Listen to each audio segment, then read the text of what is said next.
Hello students, good morning to all of you. Today we will discuss about next topic, next units, aggregate demands. क्या aggregate demands, aggregate supply related concept. It means यहाँ हम study करने वाले हैं aggregate के बारे में कि what is the meaning of aggregate, aggregate क्या होता है। और एग्रीगेट जैसे कि हमने इन माइक्रो इकोनॉमिक्स पढ़ा था डिमांड और सप्लाई, और यहाँ क्या आने वाले हैं एग्रीगेट डिमांड और एग्रीगेट सप्लाई। तो बेटा मैं इसको थोड़ा सा स्पीडली करवाऊंगी क्योंकि हमारे पास यूनिट्स काफी हैं और चैप्टर्स काफी, यूनिट्स तो कम है चैप्टर्स काफी है, वो जल्दी जल्दी हमें क्या करने रिवाइज करने हैं। तो देखो यहाँ पर सबसे पहले है concept of AD. What is the meaning of AD, aggregate demand. तो aggregate demand is the sum total of expenditures. Aggregate demand क्या है, sum total of expenditures that the people, जो पीपल क्या करते हैं प्लान टू इंक्योर, प्लान करते हैं क्या करने के लिए, incur on the purchase of goods and services during an accounting year. एक साल के अंदर गुड्स एंड सर्विसेज के ऊपर कितना खर्चा किया जाएगा, वो टोटल खर्चा क्या कहलाता है, एग्रीगेट डिमांड। तो एडी किसके बराबर होती है, C plus I, consumptions plus investment. Next है एएस, एग्रीगेट सप्लाई। तो एग्रीगेट सप्लाई क्या है, AS refers to the flow of goods and services as planned by producer during an accounting year. It means यहाँ पर producers ने क्या किया है, प्लान किया है कि वो ड्यूरिंग एन अकाउंटिंग ईयर कितना गुड्स क्या कर देगा, वो प्रोड्यूस कर देगा, कितना फ्लो कर देगा, वो क्या कहलाएगा, एएस। और एएस के कंपोनेंट्स क्या हैं, सी प्लस एस। क्या है, सी प्लस एस। अब हम इसको एक डायग्राम के थ्रू देखते हैं, जैसे कि टेबल बनाते हैं पहले बाय इनकम है। देखो income never be zero, income कभी भी zero, sorry consumptions never be zero. Income start करते हैं हम कहां से, जीरो से। शुरू में एक पर्सन इनकम कुछ भी अर्न नहीं करता, धीरे धीरे उसकी इनकम क्या होती है, खर्च होती है, बट कंजप्शंस वो हर बार करता है। कंजप्शंस क्या करेगा, हर बार कंजप्शंस करेगा। सी, सी कितना हुआ 40, यहाँ पर हमने ले लिया 80, 120 एंड यहाँ पर ले लेते हैं 120, 200, 280, उसके बाद 360 एंड 440 कंजप्शंस ले लिया। जब इनकम में से सी को माइनस किया जाता है तो क्या आता है, एस, सेविंग्स। सेविंग्स क्या होंगी, बाई माइनस सी, -40, -20, 0, 20, 40 एंड 60 हो गया। या इन्वेस्टमेंट होता है, जो ये आई है, इस इन्वेस्टमेंट को क्या माना जाता है, ऑटोनोमस इन्वेस्टमेंट। इट मींस ये इन्वेस्टमेंट कैसा है, फिक्स है, ये चेंज होने वाला नहीं है। तो यहाँ हमने क्या ले लिया, इन्वेस्टमेंट। सपोज ये कितना है, हर बार 40 का इन्वेस्टमेंट है। तो अब यहाँ से आप एडी भी निकाल सकते हो और एएस भी निकाल सकते हो, बिकॉज एडी क्या है, सी प्लस आई। क्या है, सी प्लस आई। सी आपको गिवन है, आई भी आपको गिवन है। 40, 40, 80, 120, 40, 160, 240, 240, 280 प्लस 40, 320, 360 प्लस 40 कितना हो गया, 400 और ये 480 हो गया एडी। अब आप इसी से क्या निकाल सकते हो, एएस भी निकाल सकते हो। तो AS is equal to C plus S, component क्या है एस के, सी प्लस एस। तो 40 माइनस 40, 0, 100, 200, 300, 400 एंड 500। तो y always equal to S. y हमेशा किसके बराबर होगा, s के बराबर होगा। ये क्या है, हमारी टेबल है। अब इस टेबल के थ्रू हम एडी और एएस फंक्शंस को देखते हैं। तो एडी एएस फंक्शन ओएक्स और ओवाई, ओएक्स एंड ओवाई, यहाँ हमने क्या ले लिया, C plus I, consumptions and investment. यहाँ हम लेते हैं इनकम, किसको लेते हैं, इनकम। इनकम देखो 0, 100, 200, 300, 400, 500, क्वांटिटीज क्या होती जा रही है, इंक्रीज होती जा रही है। तो y क्या हो गई, इंक्रीज। y क्या हो गई, इंक्रीज। y के बाद क्या है, c, c कहां से स्टार्ट हुआ है, 40 से। इस सी भी कॉन्टिन्यूस क्या हुआ 440 तक इंक्रीज हुआ है, तो सी हमारा इंक्रीज हो गया। सी के बाद क्या है एस, एस कहां से स्टार्ट हुआ है -40 से, इट मींस ये भी इंक्रीज हो रहा है एस। ठीक है, तो ये हमारा थोड़ा सा रॉन्ग हो गया, गलत चली गई लाइन। लाइन कैसे जाएगी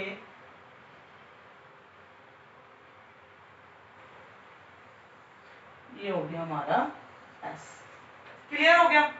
उसके बाद आई है, आई और सी दोनों एक ही पॉइंट से क्या होते हैं चलते। देखो जैसे जैसे मैं क्या दे रखा है डायग्राम के अंदर, तो उसके अकॉर्डिंग हम क्या बनाते जा रहे हैं डायग्राम। अब है एडी, एडी कहां से स्टार्ट हुआ, एडी इसके जस्ट यहां से स्टार्ट हुआ है।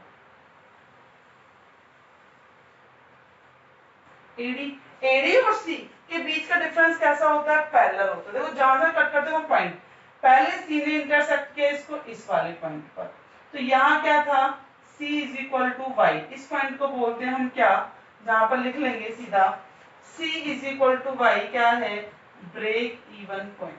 C किसके बराबर है y के बराबर है ब्रेक इवन पॉइंट, और जहां C y के बराबर है वहां S क्या है S इज इक्वल टू 0, वो ब्रेक इवन पॉइंट है। क्लियर हो गया। एएस लाइनें अब हमने ड्रॉ क्यों नहीं की, क्योंकि एएस और वाई दोनों सेम ही है, तो यही क्या है हमारा वाई, और जैसे इसी को क्या मान ले एएस मान ले। और देखो जहां ADS C is equal to Y, S is equal to क्या हो गया 0। क्लियर हो गया। तो एक कर्व हमें ऐसे ड्रॉ करने हैं। अब इसी में आता है कंजप्शन फंक्शंस क्या है। Consumption function is the functional relationship between consumptions and income. यहाँ क्या है functional relationship between consumptions and income. Saving, functional relationship between saving and income. Functional relationship चलेगी किसकी कंजप्शन से इनकम की। इनकम कर्व क्या गया ऊपर गया सी गया, सी इज इक्वल टू वाई के कंजप्शन फंक्शन क्या है कंजप्शन फंक्शन, और सेम फंक्शंस में क्या है एस और वाई के बीच, तो एस और वाई के बीच क्या चल रहा है रिलेशन चल रहा है, तो सी इक्वल टू वाई और ये क्या हो गया हमारा एस इक्वल टू 0। इसी डायग्राम्स के थ्रू हम क्या कर सकते हैं एडी को भी एएस को भी कंजप्शन फंक्शंस को सेविंग फंक्शंस को दोनों को क्या कर सकते हैं बता सकते हैं। यहां तक क्लियर हो गया। अब इसके बाद आता है हमारा next propensity to consume and propensity to save. कि प्रोपेंसिटी टू सेव क्या है, प्रोपेंसिटी टू कंज्यूम क्या है। तो देखो प्रोपेंसिटी टू सेव का मतलब है कि ये भी हमारा टू पार्ट्स के अंदर क्या कर रखा है डिवाइड कर रखा है। तो मैं इसकी ऑब्जर्वेशंस ही बताऊंगी यहाँ पर। प्रोपेंसिटी टू सेव, तो सबसे पहले है सेव के अंदर एमपीएस एंड एपीएस। एमपीएस ध्यान रखना एमपीएस, उसके बाद कंज्यूम की भी लिख देती हूं MPC and APC. MPC and APC, जो हमारा एमपीएस होता है और एमपीसी होती है दोनों में सिमिलरिटी ये है जो दोनों की वैल्यू है वो हमेशा 0 to 1 के बीच में लाई करती है। एमपीसी और एमपीएस की जो वैल्यू है कहां लाई करती है 0 to 1 के बीच में। इट मींस ना तो ये नेगेटिव होते दोनों कभी भी, और ना ही ये कभी क्या होते हैं मोर देन 1 होते हैं। हमेशा वैल्यू क्या होगी 0 to 1 के बीच होती है एमपीएस और एमपीसी की। और एमपीएस इज इक्वल टू क्या होता है MPS is equal to change in S upon change in Y. MPS क्या होता है change in S upon change in Y, और एमपीसी की फॉर्मूला क्या होता है change in C upon change in Y. Clear हो गया। अब नेक्स्ट हमारा एपीएस क्या है APS and APC.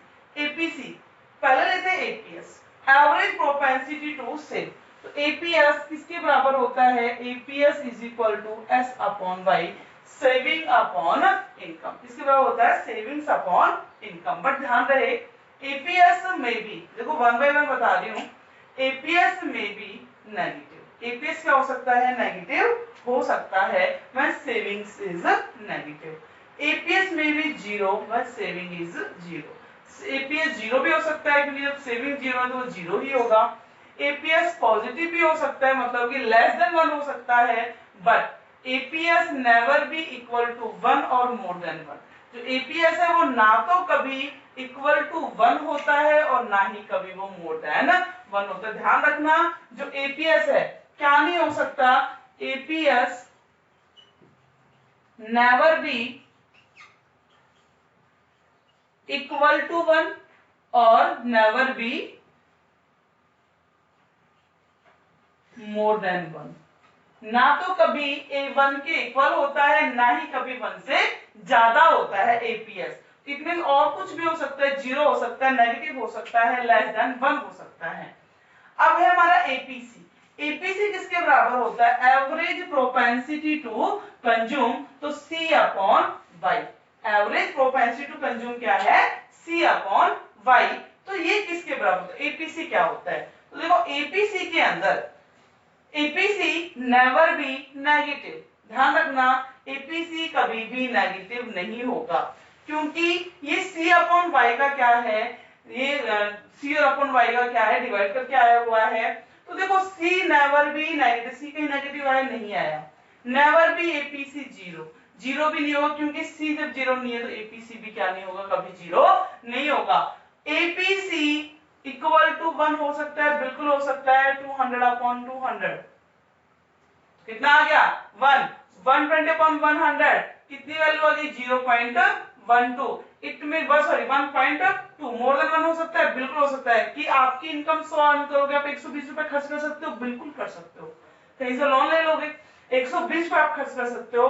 Less than 1 हो सकता है, तो वो लेस देन 1 भी हो सकता है, बट कभी भी क्या नहीं होगा, वो जीरो और नेगेटिव नहीं होगा। तो ये थे हमारे एपीएस, एमपीएस, एपीसी और एमपीसी। ठीक है, इस चैप्टर के अंदर ये इंपॉर्टेंट और मेन है उसका एक डायग्राम, वो डायग्राम्स आपको करने हैं। दूसरा, कंजप्शन फंक्शंस की अलजेब्रिक जो क्या है, अलजेब्रिक एक्सप्रेशन कैसे करेंगे? Autonomous consumptions plus BY. C is equal to autonomous consumptions plus BY. C के बाहर क्या है? Autonomous consumptions. B क्या है? ये B stand for MPC. B stand for MPC. Same यहां जब आपको सेविंग लिखना हो तो क्या लिखोगे? माइनस ऑटोनॉमस कंजप्शंस, क्योंकि जब इनकम जीरो होती है, कंजप्शन 40 है, तो सेविंग्स क्या है? -40। इट मींस जो कंजप्शन है वही सेविंग्स है, डिफरेंस केवल कितना है? कंजप्शंस किसमें है? इन पॉजिटिव टर्म्स है, सेविंग्स किसमें? इन नेगेटिव टर्म्स होगा। तो saving is equal to minus autonomous consumptions plus 1 minus B, मतलब 1 माइनस एमपीसी, तो एमपीएस आ गया और क्या आ गया? वाई। ये क्या है? सेविंग फंक्शन, जो आगे फर्दर जो क्वेश्चंस करोगे उसमें क्या होने वाला है? ये यूज होने वाला है। क्लियर हो गया सभी को? कोई डाउट है इसके अंदर? अब हम करते हैं नेक्स्ट, कि जहां पर क्या? Short term equilibrium.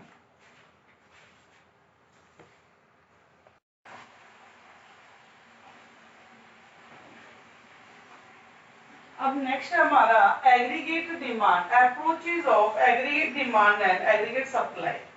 या फिर हम कहेंगे कि जो हमारा नेक्स्ट है determinants of equilibrium, determinants of equilibrium या शॉर्ट टर्म इक्विलिब्रियम। तो ये शॉर्ट टर्म इक्विलिब्रियम क्या है? हमने बहुत सारे इक्विलिब्रियम्स पढ़े हैं in micro economics, consumer equilibrium, producers equilibrium, market equilibrium. तो in macro economics first equilibrium आया है short term equilibrium. It means where AD is equal to AS, जहां AD क्या होगा? AS के बराबर होगा और S is equal to I होगा, उसको हम बोलते हैं short term equilibrium. It means it refers to those situations where all sources are fully employed। यहाँ पर उस सिचुएशंस को माना जाता है जहां पर सभी सोर्सेज कैसे होते हैं?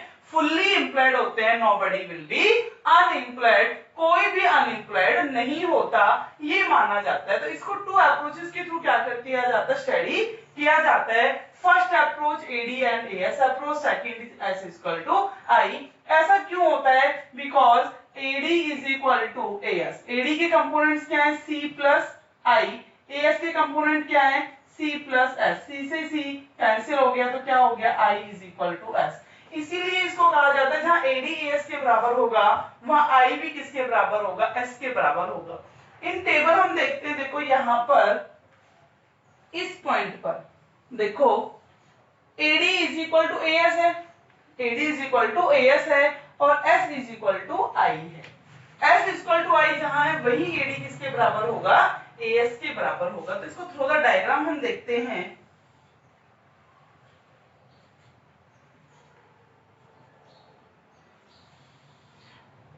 ये हो गई है यहाँ पर सारा कुछ जो AD है AS हम कौन सा पढ़ रहे हैं? प्लान। कौन सा है? केवल प्लान किया जा रहा है। तो यहाँ पर ये क्या है AS और AD। जहां AD और AS एक दूसरे को क्या करते हैं, इंटरसेक्ट करते हैं, इस पॉइंट को बोलते हैं हम इक्विलिब्रियम पॉइंट। क्या बोलते हैं, इक्विलिब्रियम पॉइंट। इट मींस यहाँ ऑल सोर्सेज, यहाँ पर हम मान लेते हैं इनकम, आउटपुट, एम्प्लॉयमेंट, तीनों हमने ले लिए। जो OY एक्सिस है, OY एक्सिस पर क्या लेंगे, C और I ही रहेंगे, एक्सपेंडिचर C लिए जाते हैं। तो AD इज इक्वल टू क्या है, AS है। ये क्लियर हो गया। जहां AD इसके के बराबर होगा तो कौन सा पॉइंट होता है, इक्विलिब्रियम, मतलब ये E पॉइंट है। कौन सा पॉइंट है, E पॉइंट है। तो हम प्लानिंग कर रहे हैं, प्रोसेस केवल क्या कर रहा है, प्लान कर रहा है। तो ये क्या होगा, what happen when AD is more then AS। यहाँ AD ज्यादा, AS क्या है, कम है। AD ज्यादा, AS कम है, तो क्या होगा, यहाँ प्रोसेस AD ज्यादा, डिमांड बहुत ज्यादा कर रहे, सप्लाई नहीं हो पा रही, तो प्रोसेस क्या करेगा, सप्लाई बढ़ाएगा। इट मींस वो क्या करेगा, increase in output, increase in employment, सारे क्या हो जाएंगे, इंक्रीज हो जाएंगे। Increase in output, increase in employment, increase employment leads to increase in income. कहां तक पहुंचने के लिए, to reach the equilibrium points. Clear हो गया सभी को। नेक्स्ट है कि what happen when AS is more than AD। जब क्या होगा, जब AS किससे ज्यादा होगा, AD से। इट मींस यहाँ सप्लाई बहुत ज्यादा कर दी प्रोड्यूसर ने, बट उतनी क्या नहीं है, डिमांड नहीं है। इट मींस क्या है, यहाँ पर अनडिजायर्ड स्टॉक बचा हुआ है। तो प्रोड्यूसर सबसे पहले क्या करेगा, अनडिजायर्ड स्टॉक को निकालेगा, वो प्रोडक्शन नहीं करेगा, वो अनडिजायर्ड स्टॉक को वहां से निकालेगा। तो अनडिजायर्ड स्टॉक को निकालेगा, it means cut in production. Process क्या करने वाला है, कट इन प्रोडक्शन, प्रोडक्शंस में कमी करने वाला है। जैसे ही प्रोडक्शंस में कमी होगी, एम्प्लॉयमेंट भी क्या हो जाएगा, रिड्यूस, आउटपुट भी क्या होगा, रिड्यूस, एंड इनकम भी क्या हो जाएगी, रिड्यूस। कब तक करेगा, जब तक इस प्रॉब्लम्स को क्या ना कर ले, शॉर्ट आउट ना कर ले। वैसे जनरली 2 मार्क्स में, 3 मार्क्स में क्वेश्चंस पूछे जाते हैं, what happen, what will be happen when AD is more then AS and AS is more than AD। तो इसका 3 मार्क्स का भी क्वेश्चंस बनता है। क्लियर हो गया। अभी यहां पर देखो क्या कह रहे हैं, नेक्स्ट सेविंग और इन्वेस्टमेंट अप्रोच। इसी में हम देख लेते हैं। तो ये क्या है हमारा, इन्वेस्टमेंट, आई 40-40 चला है, और S सेविंग फंक्शन, या S इज इक्वल टू क्या है, I। तो S is equal to I है, तो क्या है, इक्विलिब्रियम। क्लियर हो गया। S is equal to I है, इक्विलिब्रियम में AD इज इक्वल टू, जहां AD S के बराबर S is equal to I है। इससे पहले भी हमने क्या किया था, जहां C is equal to Y होता है, कंजप्शन इनकम के बराबर होता है, वहां सेविंग्स किसके बराबर होती है, 0 के बराबर होती हैं। बट यहाँ AD AS के बराबर है, तो सेविंग्स किसके बराबर होंगी, इन्वेस्टमेंट के बराबर होंगी। ये क्लियर हो गया सभी को। तो S और I अप्रोच में, AD AS अप्रोच में केवल यही बताना है।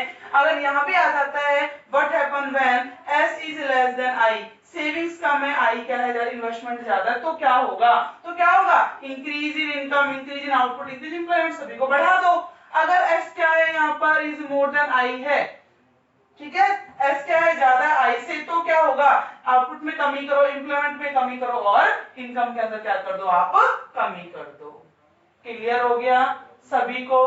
तो ये है AD और AS approach, S and I approach. इसके बाद इसमें जो नेक्स्ट टॉपिक हमारा आता है वो है इन्वेस्टमेंट मल्टीप्लायर। क्या है, इन्वेस्टमेंट मल्टीप्लायर। तो अब इन्वेस्टमेंट मल्टीप्लायर को कैसे बताओगे, तो इन्वेस्टमेंट मल्टीप्लायर का फर्स्टली मीनिंग क्या होता है, investment multiplier, investment multiplier. Investment multiplier refers to those situations where the investment multiplier is the ratio between change in y upon change in I। किसका, change in y और change in I का क्या है, ये ratio है, it denoted by k। इसको k से क्या किया जाता है, डिनोट किया जाता है। क्या होता है, change in y upon change in I, it means how much increase in income due to increase in investment। कि इन्वेस्टमेंट को इंक्रीज करने से इनकम कितनी इंक्रीज हुई, वो कौन बताता है, investment multiplier. And investment multiplier के एंड MPC, के बीच में जो रिलेशंस होता है, कैसा रिलेशन होता है, डायरेक्ट रिलेशन होता है।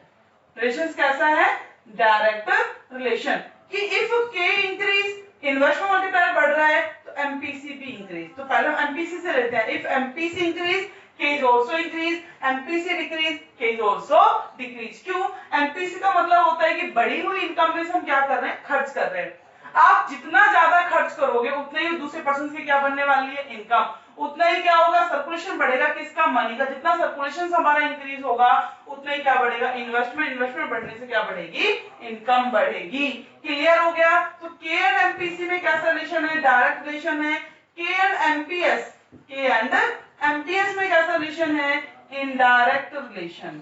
कैसा है, इनडायरेक्ट रिलेशन। हम through the MPC and MPS भी क्या कर सकते हैं, के को कैलकुलेट कर सकते हैं। Through the MPC K is equal to 1/1 minus MPC होता है। के क्या होता है, 1/1 माइनस एमपीसी, और यहाँ के इज इक्वल टू 1/एमपीएस। क्लियर हो गया सभी को। तो ये हमारा के एंड एमपीसी हो गया, के एंड एमपीएस। तो इन्वेस्टमेंट मल्टीप्लाई क्लियर हो गया।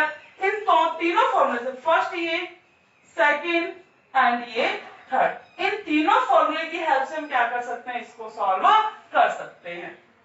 सभी को क्लियर हो गया ना।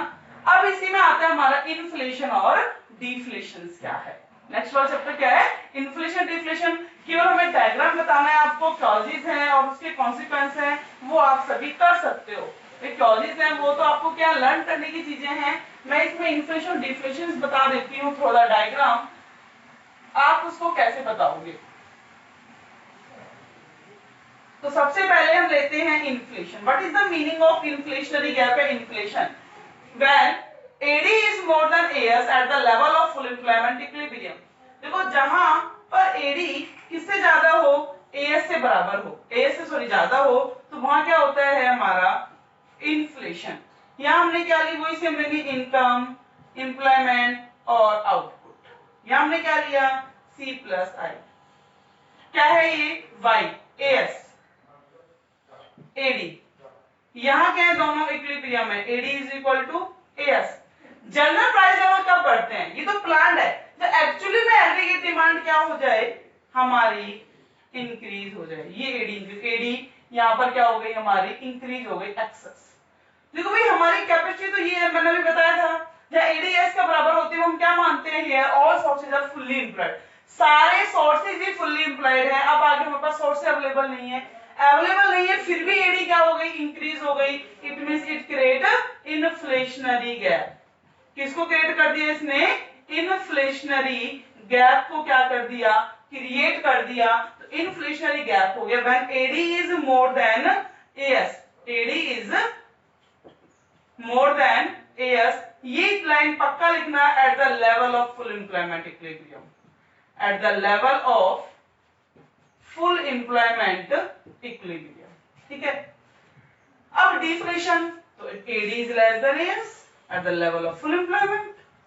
तो ये पॉइंट, जो ये लाइन है, ये क्या, ये किसको शो कर रही है, यहाँ पर जनरल प्राइस लेवल क्या हो गया, reduce. It means decrease in the general price level. तो क्या हो गया यहाँ पर, ये डिफ्लेशनरी गैप है, डिफ्लेशनरी गैप। क्लियर हो गया। इसके कॉजेस होंगे, कॉन्सिक्वेंस होंगे, वो आपको खुद को करने हैं। और दूसरा कि उसको, इस प्रॉब्लम्स को कैसे रिमूव, मतलब इन्फ्लेशन के टाइम हम क्या करें, डिफ्लेशन के टाइम हम क्या करें। तो गवर्नमेंट बजट बनाती है फिस्कल पॉलिसी। गवर्नमेंट बजट क्या बनाती है, फिस्कल पॉलिसी। आरबीआई बनाती है क्या, monetary policy. Through the fiscal policy, through the monetary policy हम इन्फ्लेशन डिफ्लेशन को क्या करेंगे, कंट्रोल करेंगे। इन्फ्लेशन क्या करेंगे, दोनों को कंट्रोल करेंगे। तो कैसे करेंगे, जो हमने कल मैंने मनी और बैंकिंग में बताया था, बैंकिंग के अंदर क्वांटिटी मेथड और क्वालिटी मेथड वही सेम रहने वाले हैं। क्लियर हो गया। तो वो आपको खुद से क्या करना होगा, रीड करना होगा। ये यूनिट हमारी क्या हो गई, कंप्लीट हो गई। तो स्टूडेंट्स जिसको भी कोई प्रॉब्लम्स होती है तो प्लीज आप मैसेज के थ्रू या फिर कॉल के थ्रू आप मेरे से डायरेक्टली कॉल कर पूछ सकते हो कि आपको जो प्रॉब्लम होगी वहां पर मैं आपकी प्रॉब्लम्स को सॉल्व करा दूंगी। लेकिन ध्यान रहे 15 जून को आपका इकोनॉमिक्स का यूटी है, ठीक है। उसके लिए सभी प्रिपेयर रहे। 50 मार्क्स का होगा और 1.5 आवर का होगा।